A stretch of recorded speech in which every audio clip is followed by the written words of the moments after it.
knows what that means? That's Hebrew for good morning. Boker Tov. Repeat with me. Boker Tov. That means Boker is morning, Tov is good. Boker Tov. Good. Who else knows what is a traditional greeting on Saturday in the Hebrew? Shabbat Shalom, right? Now Shabbat, we know, is Sabbath. Shalom, who knows what Shalom is? Peace. Peaceful Sabbath. So, Shabbat Shalom. Thank you. Awesome. Well, today what we're going to do is we are going to look at the Hebrew Aleph Bet. It's not an alphabet. Alphabet actually is a Greek term, because as Christians, we're used to understanding the Greek. Our English language was based on Greek, so we have a lot of Greek terms. Alphabet is a Greek term as well for the alphabet of the Greek language. But in Hebrew, it's an Aleph Bet, and we're going to learn why that is this morning. It's just a little different way to describe it. Now, good question. Why would we want to study the Hebrew language? Yes?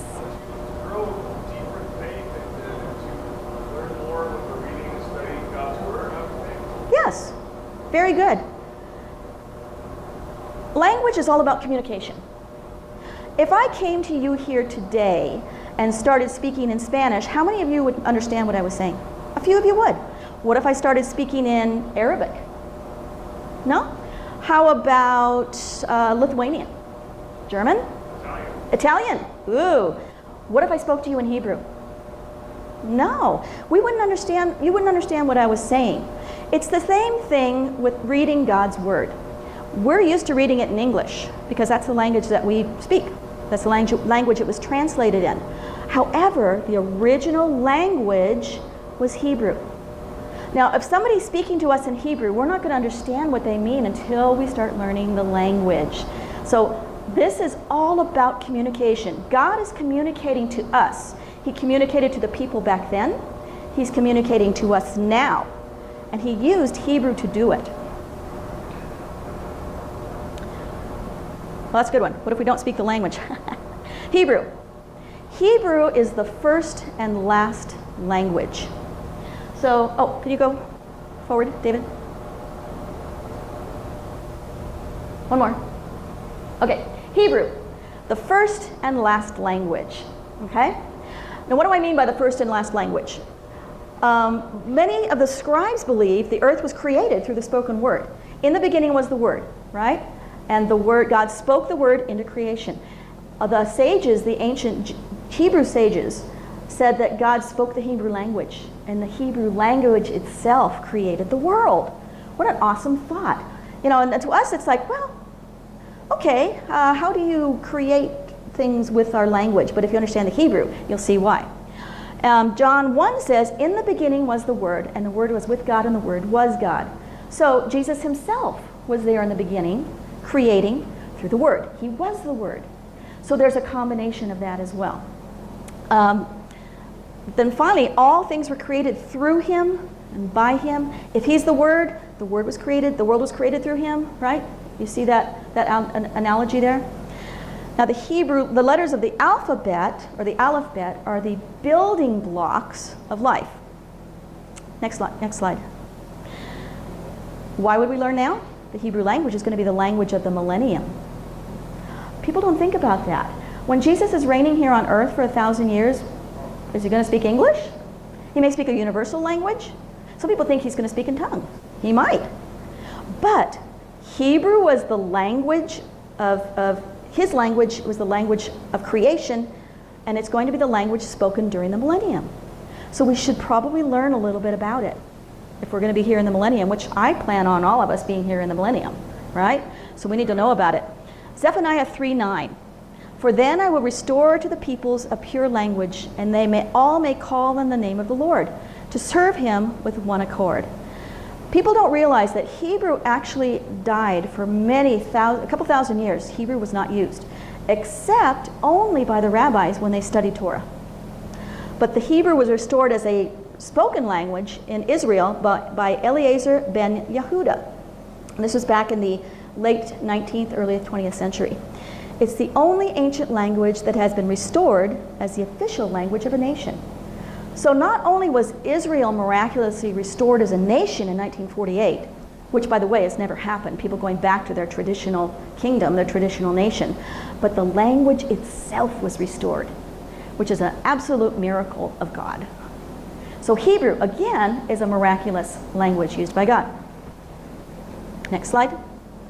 This is one of my very favorite quotes.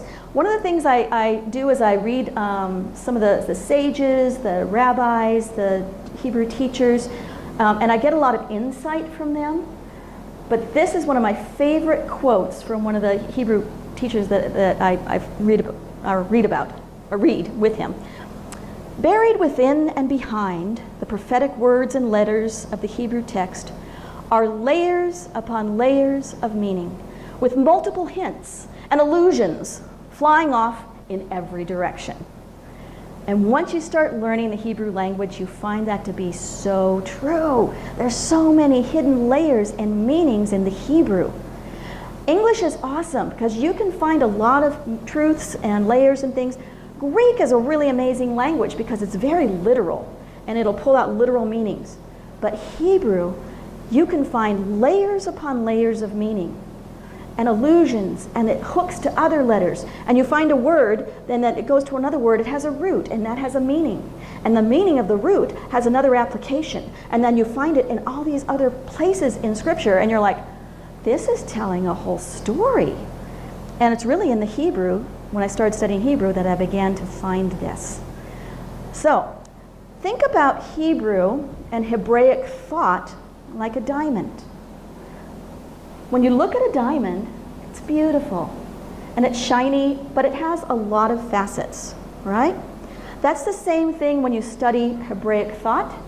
If you study Jewish thought or even the Hebrew language, you may look at this diamond and go, wow, that's an amazing concept right there. Look at that.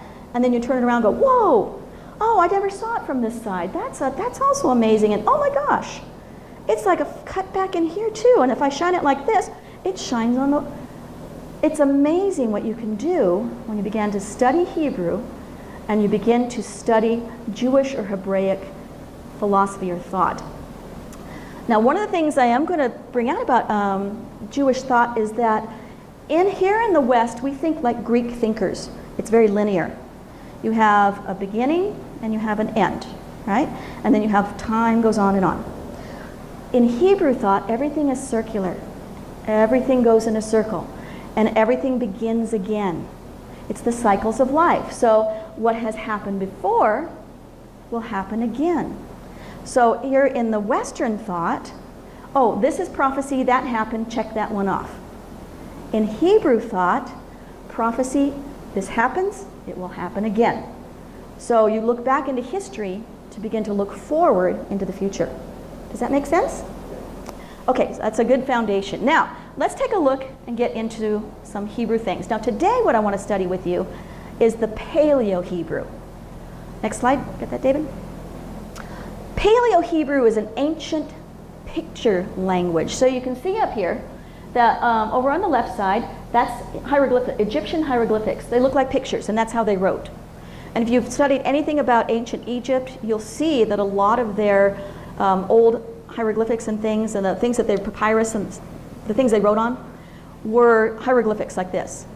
But the ancient, very original Paleo Hebrew looked very similar. It was a picture language. And you can see there that they've got these underneath. So for example, right in the top up here, they've got this kind of strange looking, I don't know what it looks like, but it's a gimel. But it looks like a picture of a foot, right? So you've got ox heads and foots and eyeballs and all kinds of things. So it's the ancient picture language. But we're going to go through each of these. I'm not going to go into detail on all of them, but I will give you a general overview for each letter and the paleo of it and the hidden meaning of it. And that's going to open up your mind to understand exactly the layers and the hidden meanings in Hebrew. My goal for you this whole weekend, today and tomorrow, is not that you understand Hebrew, but it creates a hunger for Hebrew and a love for the Hebrew. I want to get you guys excited and say, wow, this is amazing. I totally want to learn how to do this, right? And then that's why the resource page, you can actually go online and learn in greater depth what I'm going to teach you here as an introduction. We're all good? All right, next slide. Paleo Hebrew. It was used before and during the time of Moses. So think from creation all the way up to Moses. The Paleo Hebrew was the primary way that they wrote and read Hebrew. After Moses, it changed into another form, and it's had about three or four evolutions into our modern. It was a picture language, and each picture has a meaning, and we'll see that as we go along. Remember that each letter of the Hebrew alphabet has a number equivalence as well, and that number is important. As you get past the first 10 letters, after when you get to number 11, you suddenly find there's two numbers attached. Okay, so some of them have two letters that have prophetic meaning. A lot of them are very prophetic. Excuse me. The last thing I want to point out, there are both positive and negative meanings behind every letter. So a letter may have a really cool meaning, like, for example, we'll see in a minute. I'll show you some of the negative. But anytime you have a positive meaning, there's always a flip side to it, because it's part of the diamond. You guys have bottled water by chance? Can I get a bottle of water? A tickle in my throat. That's not good. Okay, so you have a positive, and then on the flip side, there's a negative. It's all part of the same diamond. And it's not that it's bad, it's just there's good and evil. There's good and evil in each thing. There's right and wrong, so it's a flip side, okay? This is the first section of the Hebrew Aleph Bet that we're going to study. Okay? We're going to look right now at Aleph, Bet, Gimel, Dalet, He, Vav, Zayin, Chet, Tet, Yod. How's it? Isn't that a mouthful? And okay, I'll let you guys learn how to pronounce it. Don't worry, you're not going to have to learn it all. There's no test. And then underneath, you'll see that there's little pictures underneath. So this is the first group of letters that we're going to start to look at this morning. All right, next slide. Number 1, Aleph. The very first one, Aleph. It means the strong leader. And you'll see at the top is the modern Hebrew right next to that little number 1. That's the modern way of, thank you so much. That's the modern way of writing the Aleph, the very first one. That would be like our A, basically, Ah. There's, it's pronounced as an Ah as well. It's not pronounced A. And underneath that, you see it's a picture of an ox. Sounds like our ah, sometimes eh. Often it's not even pronounced at all. It's just an intake of air, breath. Because you're about to say b, right? So it's just an intake. The number assigned to this one is the number 1. And that applies to the one and only and the unique one. Who is it? Who's the one in our Christian teaching? God. God is the one. So this number 1 in the Aleph relates to the Lord is our God, the Lord is one, right? So anytime you have a 1 in Scripture, it usually has some subliminal meaning to God himself. That's kind of the meaning behind that. Now, in this case, it's an ox head. Look, it looks like an ox, right? An ox, what do you think about when you think of an ox? It's strong. It pulls the plow. It's a strong leader. And that's the meaning of the Paleo. The Aleph is the strong leader. An ox is also the leadership of Israel. Like a sacrificial animal, so they use the ox as a sacrifice. It's one of the main sacrificial animals. But in prophetic literature, it often means the leadership themselves. And again, that gets into the underlying meaning. But with Aleph, you think of, it means the number 1, the strong leader, the ox. So that's the very first letter. Cool? Ah. All right, let's go to the next letter. Bet. Now it looks like bet, like I'm going to bet on this horse, you know, but it's bait. I say bait. Bait. Good. It's like, yeah, like fishing. And this is the word for a house, a family, or it means something, you're in something, like you're in a house. So, in the top you'll see it's written, sort of looks like it could be an open house, You're going to walk through the little door here, beep, and go into the house. That's the modern one. So it actually is kind of cool. It looks sort of like a little house. The paleo is actually a tent. So it's made like a little, like that. That's the idea of a tent, or a place where they lived when they were in the wilderness. During the time of, and before Moses, they lived in tents, right? So that's the idea. It could be either an actual physical house or a tent. It means in a house, you oftentimes find in literature there's two houses. So the number 2, which is the second line. 2 houses. You have the house of the covenant family. In Bereshit, and in the very beginning of Genesis 1, it says, in the beginning was the Word. That word, in the beginning, is Bereshit. Say Bereshit. Good. And you can see here, I wish I had a little pointer thingy. On the left-hand side, remember, Hebrew is right to left. So you see the Hebrew over on the left, it's the one word, Bereshit. Over on the right, I separate the bait over to the side, because that word means in. And the next part of it is Rashit. Ooh, you have a pointer thingy. Thank you. Very cool. So what we have here, we have the bait, which means in. Rashit, the beginning.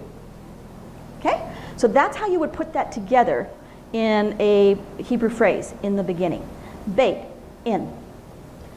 The other thing that you have, who lives in the house? A family. And what is the whole Bible about? A family. It's all about a house, a family, and a piece of land. Yeah? Yeah? Okay, the whole Bible. A house, a family, and a piece of land. Right? And you can see a lot of the roots of this in the Hebrew. In this case, we have a family divided, because you know what happened. You had Isaac and Ishmael, and then you had Jacob and Esau, and you had this division, and you've got Lot going off over here, and you've got all these things going on, right? It's a family divided. And what do we see today? It's the family divided, right? And even as, look at ourselves as Christians. It's a Judeo-Christian belief. Are we joined with the Jews? In a sense, we're a family divided, right? Jew and Gentile, right? We're a family divided. But the division happens to bring back together. God always wants to bring things together, right? He never divides forever. Now, the number 2, up here. So this is the second letter. The number 2, we have, what do we have there? 2 families, Jew and Gentile. 2 kingdoms, Judah and Israel. Remember, the kingdoms were split in the Old Testament. And then in prophetic literature, we have 2 houses, that's what it's called, which is Judah and Ephraim. So you have all these divisions of 2. But again, God wants to have 2 become 1. Marriage, man and woman, 2 become 1. Okay? So first we had the strong leader, now we have the house. The strong leader of the house. Who would that be? God. Kind of fun. All right, let's go on to the next one, is the Gimel. Gimel. Say Gimel. Gimel. Good. This is the third one, and here we have this is what the modern one looks like. Again, it looks like somebody stepping out. It actually does look like a foot, because it's a foot, it's a camel, or it has the implication of being a pride, in a sense. So let's break that down. The paleo looks like an L to us, but that's actually a foot, someone stepping. So you have a leg and a foot. Mm-hmm. So, question, can you clarify what paleo means when you use it? Paleo, that's the ancient picture language. Right. And we think of the paleo diet. Has anybody ever been on the paleo diet? Yeah, we do a lot. A paleo takes you back to the very ancient beginning. So kind of link that. That'll help you remember. Don't say with paleo that it's more modern. Right. What we see today is modern Hebrew. Yeah. But I want to teach you the paleo because there's so many cool things in it. Yeah, you're welcome. All right, so what do we have? It's pronounced like a hard G. So it's G. Anytime you see it, it's G. It's never J. It's not like a J. There's no J in Hebrew. So it's always going to be a G. Okay? A camel. A camel, what does he do? He's a bearer of burdens. The wise men came on camels. They brought gifts, right? So you have the whole idea of a rich man coming on a camel bringing gifts. That's that idea behind the camel. We have a rich man who comes to on the camel and kneels down to give gifts. The foot is a positive part of a foot because it's something you stand on. It's foundational. You can walk with your feet, right? You walk. But it's also unclean in the Middle Eastern, in the ancient Near East. And it's today even in the Middle East. Scott and I did a lot of short-term mission trips, and one of the places we went to was Thailand, one of our favorite places to go. But we had to learn that in Thailand, you cannot show the bottom of your foot. It's a direct insult. So they taught us, they said, when you sit, you have to tuck your legs back in back of you. You can't sit in a chair and cross your feet because you're pointing your foot at somebody. It's insulting them, right? You never do that because that is a horrible slander to them. It's an insult. It's true. It's an Eastern thought because it's true in the Middle East. When you see somebody with a picture with their feet up on the desk, that's an insult in the Middle East, right? So the foot can be a strong foundation, but it can be an insult as well. And finally, pride. It represents pride, to lift up, either lift up God and exalt Him, which is the good thing, or the negative, to lift up yourself. Right? So it has those implications in that. So that's Gimel. Next, Dalet. Say Dalet. Good. Hebrew is very forward, very much like Spanish. Dalet. And it's a bright language. It's not a German language like except for a few letters that do. So the Dalet is a door. Right. Here we go. The door. So this actually kind of looks like a little door in a way where you would go in through here, go into the house through here. This is a tent door. This is the Paleo Hebrew here. So you would come along, you'd come to the tent and go through the door. It means a door, to move, an entrance. So the Dalet is an entrance into something. Now what does that mean when you're studying Hebrew? It's the tent door, an entrance to the covenant house. Because we had the bait, which is the house of the ox, the father. And we have the father coming on a camel. But you have to go through the door, right? So we're starting to see a progression. It's a story being played out in the Paleo Hebrew, just in the alphabet itself, the Aleph Bet. I'll sometimes goof up and say that. So, what do you do in a door? You move. You move to walk in the path of life. Most people, when they think about Torah, they think of it as just the law. Does everybody think that way? The Torah is just the law of Moses. But the Torah is the first 4 books of the Bible. And it's telling a story. It's telling a story of God coming to earth, raising up a family, creating a house, and teaching them how to walk in it. Right? So, Torah is actually called the doorway to life, or the way of life. It's the circle of life. I mean, we think it's Mufasa, the circle of life. No, they stole that. Now, this is the idea of the Torah. It's walking in the way of life. It's learning the history, the foundations, how God created this family, and then learning how to walk in His way so that we will prosper and prosper here on the earth. It's the way that we are blessed on the earth. Okay? Does that make sense? Okay. So, to walk in the path of life. It means the number 4. So there's a lot of things about number 4. There's the 4 corners of the earth. There's the 4 winds of heaven. There's north, south, east, and west. So there's 4 directions. So there's lots of 4s. So the number Dalet, or the door, to move, has the implication of 4 corners, 4 directions, 4 different things. You see the number 4 a lot in the Old Testament. And usually if the number 4 comes up when you're reading in the Old Testament, it's going to have some implication of movement. Right? So that's kind of how that would work. Think about the 4th commandment. The 4th commandment is keep the Sabbath. Right? Yeah? So the fourth commandment is to honor the Sabbath and make it holy. You're supposed to rest on the Sabbath. Now, here's a really fun thing that I did for you, is to take a word, which means is rest. This is rest in Hebrew. Dob. It's a dalet, which is the door. Here's the bait. Dob. It's to rest. And what do we see? We have the tent door of the house.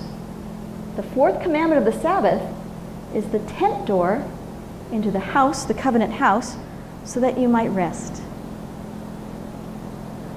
Make sense? Yes? For me, I'm seeing a contradiction. You're saying rest, but you're saying move. So, how do you... Okay, here we go. That's a great question. This is like the different things. Now in Hebrew thought, I like this question. In Hebrew thought, here in the Christian world, we think, is it move or is it rest? I think it's move. Who says it's move? Who says it's rest? In Hebrew thought, the answer is yes. So, is it to move or is it to rest? The answer is yes. Say that with me. Yes. Let me ask you, is it to move or is it to rest? Yes. There you go. That's very, very Hebraic or Jewish, right? And you see this over and over again. Let me think of another good one. Was Jesus the Son of God or was he Son of Man? Yes. Yeah? How many have seen Fiddler on the Roof? Oh, I love that movie. It's like one of my favorites. There's a scene in Fiddler on the Roof where Tevye he's getting his milk all for all the people that are gathered around, and this guy has this opinion about something. He goes, you know, you're right. And this other guy says, no, it's like this. He goes, you know, you're right. And the other guy's, they can't both be right. You know, you're right too. And that's the way that you think in Hebraic thought. Is it this? Is it this? The answer is yes. Not always, but very often, because there's implications on both sides. Does that help? Yes. Okay, so that's the idea of Sabbath. The fourth commandment is entering the covenant house to rest. I'm going to say one more thing about that. I don't want to I don't want to get too deep because then we'll never finish. That's it? I'm sorry. On that, all of a sudden my mind is blown. Thinking of Jesus as being the door and being Lord of the Sabbath and saying, enter into my rest. Yeah. This is what he's talking about. He is the door to the tent. Enter into my rest. Very good. Jesus is the door to the tent where you go through the door to rest and enter into his rest. I'm going to say one more thing about the rest, because Sabbath is important. It's an important principle. The idea of rest. Now, what do you do when you rest? We all crash, take a nap, lay on the lounge, sit by the beach, because we're resting. But in Hebrew thought, the idea of resting comes from Genesis 1, the creation. On the seventh day, God rested after all his work. Did God take a nap? No. He sat down to rule. That's what that means.